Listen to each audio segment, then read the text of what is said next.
I was looking for a car to buy for my son for his 18th birthday. I was searching all the typical car websites, cars.com, eBay Motors. They were all overpriced as expected. Craigslist was the only place to find an actual deal.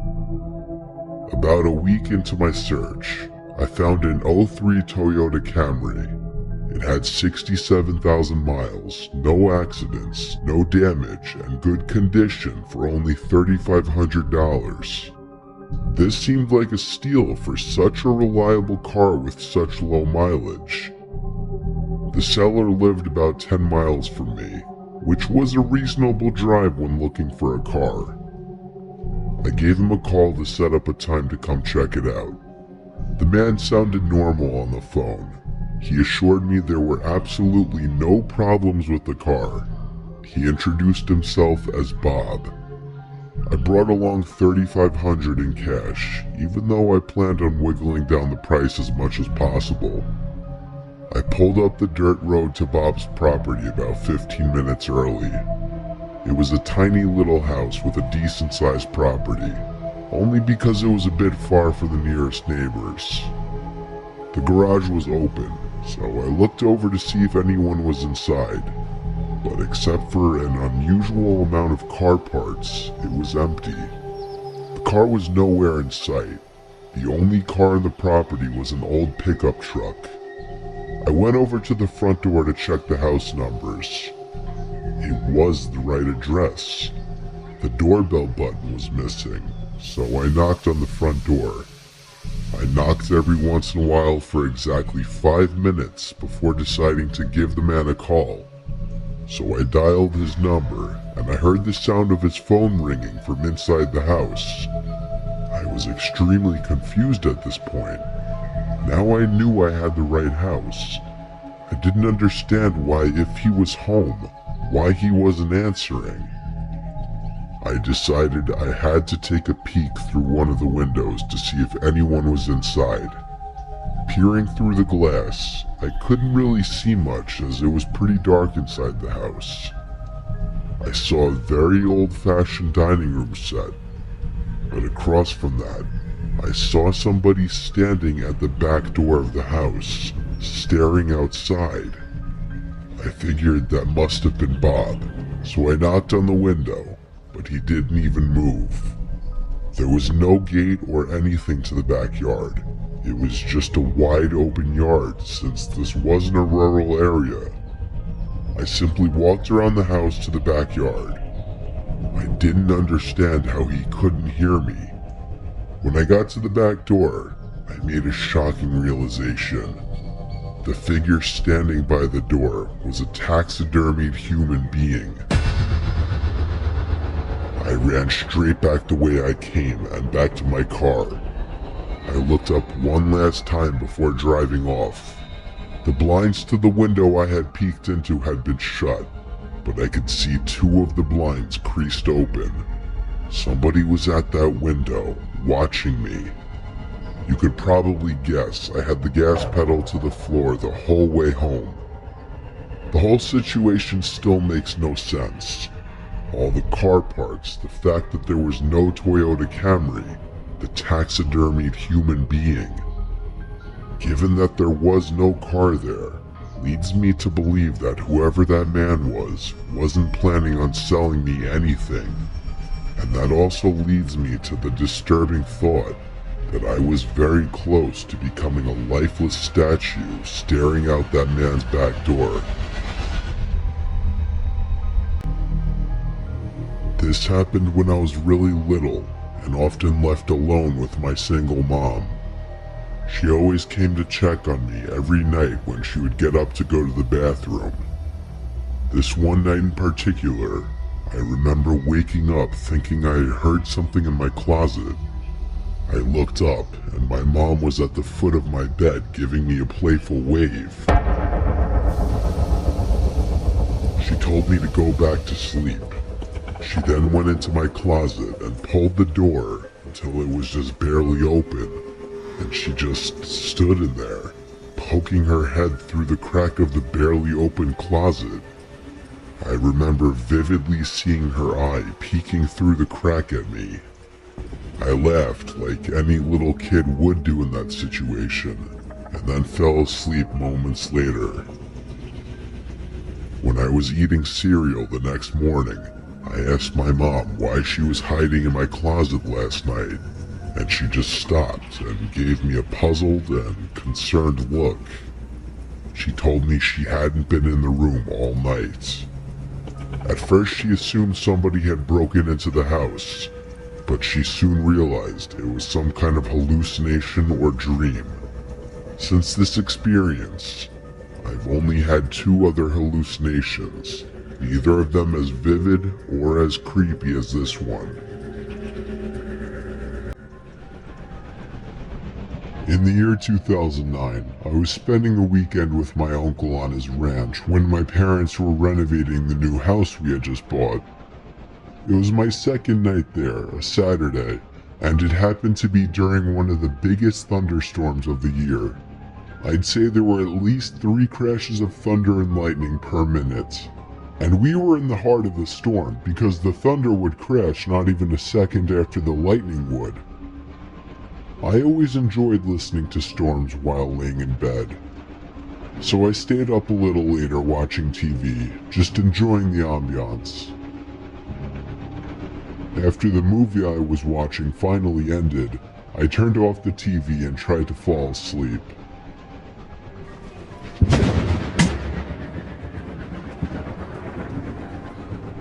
As I heard the lightning strike from outside, I could have sworn I heard some kind of metallic thud coming from outside at the same time.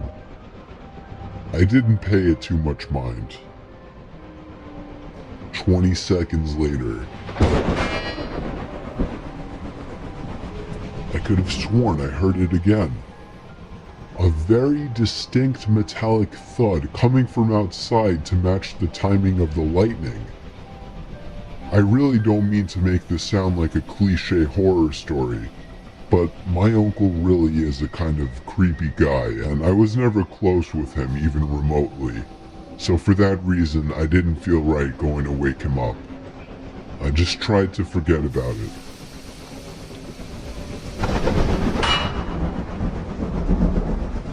Now I was getting concerned. What the hell could that be? After the 3rd time, I finally got out of bed and walked over to the window of the guest bedroom. The water pouring down on the window made it extra hard to see what was out there in the dark fields. A flash of lightning momentarily lit up the property, but I couldn't see anything. However, once again, the sound of a metal hit accompanied it. The sound was so close now, it sounded like it was coming from the left of the window at a blind spot. I was going to do something I knew my uncle wouldn't be happy about. It would be a bit messy, but I was going to open the window and peer outside to see if I could see what the sound was. I unhooked the window lock and slid it up, and immediately the wind of the storm blew drops of rain into the room and onto me. I stuck my head out the window and looked to the left, and at that very moment, lightning lit up the property once again, and I could see a person dressed in all black crouched down by the outside basement door with his hand raised in the air. And before the sky went dark, I caught the briefest glimpse of what the sound was coming from. The person was bashing at the basement door lock. I pulled my head in and quietly shut the window, making sure to lock it. I was in a panic. I feared he might have seen or heard me. I ran back to bed and pretended to be asleep, facing away from the window. Lightning crashed once again, but this time there was no metallic thud. My heart must have dropped as I realized this. I just stayed put in bed for the longest time, hoping whoever was out there would go away. After maybe 3 more lightning crashes without any thuds accompanying them, I thought it would be safe to go tell my uncle. I turned to face the window and screamed. There was a figure clear as day standing at the window looking in at me. I screamed as loud as I could and ran straight to my uncle's room. He went outside with his hunting rifle with nothing on but his pajamas, not even socks. He ran around the entire property yelling like a madman, but didn't find anyone. The next morning we were able to better see the marks on the basement door lock. It was almost bashed open. Maybe 3 or 4 more good hits would have done it, according to my uncle. He was proud of me for picking up on it. Luckily, I was out of there that same day. My uncle hasn't told us of any incidents since, so I think he's been okay. Not that we talk to him much at all. I'm grateful I stayed up a little later that night watching that movie, because I may have just stopped a robbery, or possibly much worse.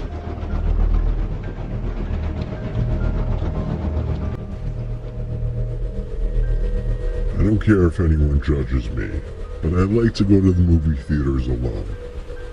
My work schedule's all over the place. I often don't work weeknights. So on a stormy Wednesday night, a night not many other people would be thinking to go drive to a movie theater, I did just that. I always like avoiding crowds in anything I do. That's just how I am.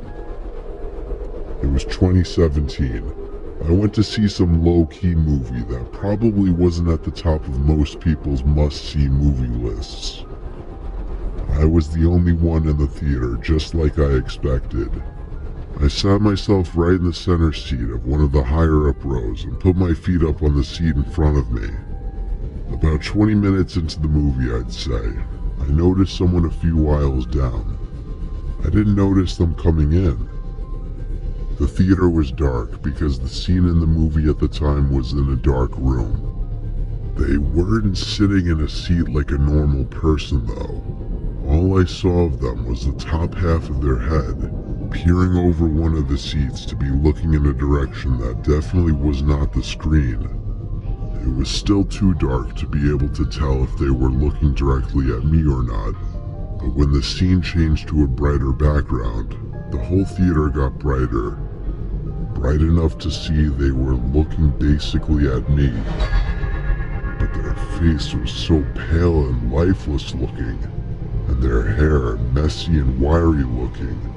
I couldn't even tell if it was a man or a woman.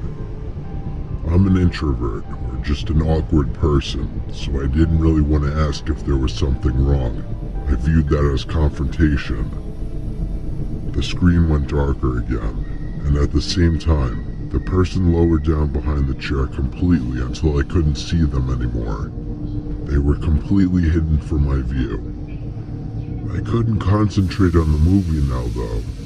I was actually very uncomfortable. Actually quite terrified. I didn't get up though, I stayed put in my seat. Many scenes in the movie passed. I almost forgot about what happened. Almost. Just when I was getting back into the movie, the person's head appeared from behind a seat again. This time much closer, only like 3 rows of seats away from me. I actually let out a holy shit and a loud yell because it genuinely made me jump. Now I was able to see more detail or features in their face. They actually looked lifeless. Their eyes motionless, hung open. But still, I somehow couldn't tell if they were looking directly at me or not. Now I could better see it was a man with long, unkempt hair. I noped the F out of my seat and down the road to the exit. I had to pass the row in which the person was in to get to the exit door. As I passed the row, I looked down it, and while I expected to see the rest of the person's body sitting hunched behind the seats, instead what I saw was something you'd see in a nightmare. There was some guy basically laying on the floor, holding up a severed head perched on a stick. I didn't stick around to see if it was some sick joke or if the head was real or not. I ran for it through the exit door, and I ran out of the back exit of the building to the parking lot. I drove home in a panic, heart racing. That head looked so real. I got home and did some research about possible recent murders or missing people in the area, and I found something. After browsing a list of missing people in the area, I found the picture of a 17-year-old boy named Donald Watkins who had gone missing a month prior. And based on the picture I found, his face could have matched the head I saw in that theater. Of course, that could be my brain trying to connect any similarities. But the hair, the nose, the eyes, they looked like they could actually be a match. The next day, I simply made a call to the theater and told them the story and suggested they check their cameras and see if anything strange came up. I gave them my number to reach me if they needed to, but I never heard from them. I chose to not spend any more of my time on it,